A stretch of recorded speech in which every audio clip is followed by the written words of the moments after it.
Manju sir, ఏం చేస్తున్నావు? Eve teasing కేసులో కార్పొరేటర్ అబ్బాయి ఉన్నాడు సార్. కేసు కాకుండా అమ్మాయి వాళ్ళు అబ్బాయి వాళ్ళు కూర్చొని మాట్లాడుకుంటున్నారు సార్. అమ్మాయి వాళ్ళు రిటర్న్గా రాసిచ్చారా? Yes sir. అయితే ఈ స్టేషన్కి వచ్చాక ఇక మాటలు లేవు, మాట్లాడుకోవడాలు లేవు అని చెప్పేసాయి. ఏదైనా ఉంటే కోర్టుకు వెళ్ళి మాట్లాడుకోమను. అలాగే సార్. అన్నట్టు మంజు, నీకో విషయం చెప్పాలి. ఏంటి సార్? ఎలక్షన్స్ దగ్గరకు వచ్చాయి. ఓటర్లకు ఇవ్వడానికి ఇప్పటి నుంచే డబ్బుని రకరకాల మార్గాల్లో వేరువేరు ప్లేసుల్లోకి తీసుకెళ్తున్నారట. అవునా సార్? అవును.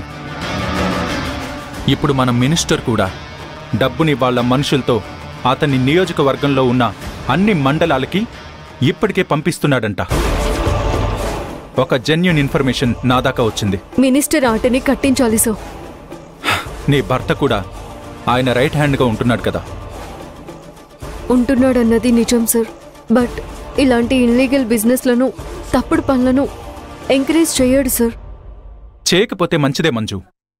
బట్ మీ ఆయన మైనస్ ఏంటంటే ఆ మినిస్టర్ గారికి పూర్తి విశ్వాసంగా ఉంటున్నాడు.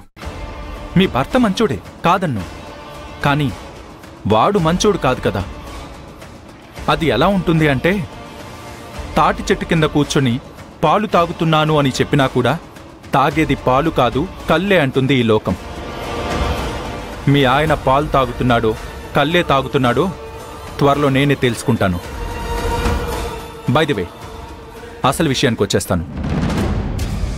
మంజు, ఆ మినిస్టర్ ఫైల్ని దొంగతనం చేసుండకపోతే అతనికి ఈసారి టికెట్ వచ్చుండేదే కాదు. నువ్వు రాజీనామా చేయడానికి, నేను ఫూల్ అవ్వడానికి అతనే కారణం. మన ఫోకస్ మొత్తం ఆ మినిస్టర్ మీదే ఉండాలి. ఆ కాన్స్టిట్యూషన్లో ఓటర్కి నోట్ ఇవ్వకుండా చేయగలిగితే అతను ఓడిపోవడం గ్యారంటీ. రెడ్ హ్యాండెడ్గా మినిస్టర్ని బుక్ చేసేద్దాం. హల్చల్ చేసి అర్థాంతరంగా పోటీలో నుంచి తప్పుకునేలా చేయాలి. ఏమంటావు మంజు? అలాగే సార్. ఆ మినిస్టర్ మీద ఫోకస్ పెట్టు. Yes sir.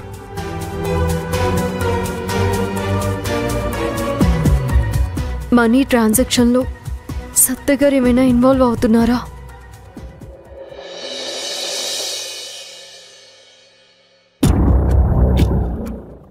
ఏంటి వీడు ఇంకా రాలేదు? డ్యూటీ ఉంటే చాలు అమ్మని ఇంటిని మర్చిపోతాడు.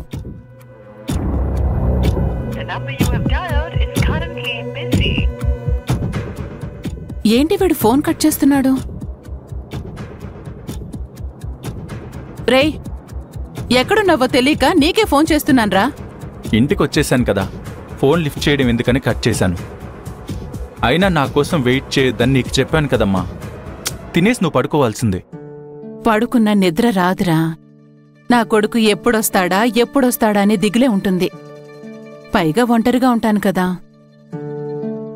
కొడుకు రాగానే వాడికి అన్నం పెట్టి 4 మాటలు మాట్లాడితేనే నాకు తృప్తి. అది అమ్మగా నీ ప్రేమ అనుకో. మాకేమో డ్యూటీ టైం అంటూ ఏముండదు కదమ్మా. ఎప్పుడొస్తామో మళ్ళీ ఎప్పుడు వెళ్లాల్సి వస్తుందో మాకే తెలీదు. సరేమ్మా, ఇప్పటికే లేట్ అయింది, నువ్వు వెళ్ళి పడుకో. విక్రమ్, నీకు విషయం చెప్పాలరా. ఏంటమ్మా? ఏ విషయం? ఏం లేదురా, నీకు కొన్ని విషయాలు నచ్చకపోయినా కన్న తల్లిగా నీకు చెప్పాలి. నాకు తప్పదుగా. ఏంటో చెప్పమ్మా. ఏం లేదురా, నేను కిరణ్మేని కలిశాను. ఆగరా. ఎందుకురా కిరణ్మే పేరెత్తగానే అలా వెళ్ళిపోతున్నావు? నీకేమన్నా అయితే కన్న తల్లిగా చూసుకోటానికి నేనున్నాను. తనకెవరున్నారా చెప్పు? ఒంటరిదైపోయిందిరా. జనరల్గా ఒంటరిగా ఉండటమే ఒక నరకం. ఒంటరి ఆడపిల్ల సొసైటీలో బ్రతకాలంటే అది ఎంత కష్టమో తెలిసిందాన్నిరా. పైగా కిరణ్మయ్యి ఒక లాయర్రా. పొద్దున లేచిన దగ్గర్నుంచి కోర్టులని, స్టేషన్లని, రౌడీలతో, రాజకీయ నాయకుల మధ్య ఉండాల్సొస్తుంది. వాళ్లతో తిరగాల్సుంటుంది. తిరగనివ్వమ్మా, ఇది జీవితం. తీయని సుఖాలుంటాయి, చేదు బాధలుంటాయి, మింగలేని బొగరులుంటాయి, ముప్పు తెచ్చే ఉప్పులుంటాయి. జీవితంలో ఏం జరుగుతుందో ఏం జరగదో ఎవ్వరికీ తెలీదు. ఉన్న కాలం విలువైంది, అది తెలుసుకుంటేనే కదా జీవితంలో కొత్తదనం.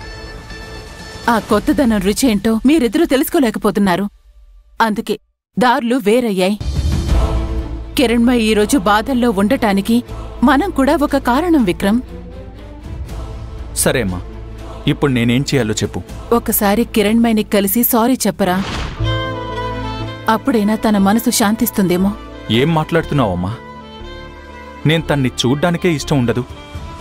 అలాంటిది నేను సారీ చెప్పడమేంటి? తను ఏం పాపం చేసిందిరా? పంతాలు పట్టింపులకు వెళ్లి జీవితం మొత్తం నాశనం చేసుకోవటం కరెక్ట్ కాదురా. భార్య తప్పు చేయలేదు, భర్త తప్పు చేయలేదు. కేవలం పంతాలు పట్టింపులకి పోయి 25 ఏళ్లైనా కలవని కుటుంబాల్ని చూశాను. వాళ్ల మూర్ఖత్వం వల్ల చిన్న పిల్లలుగా ఉన్న వాళ్ల పిల్లలే పెళ్లేడుకొచ్చారు. అయినా కలవలేదు. కేవలం ఆ భార్యాభర్తలిద్దరూ మాట్లాడుకోక ఈగోని అడ్డుగోడగా పెట్టుకోవటమే కారణం.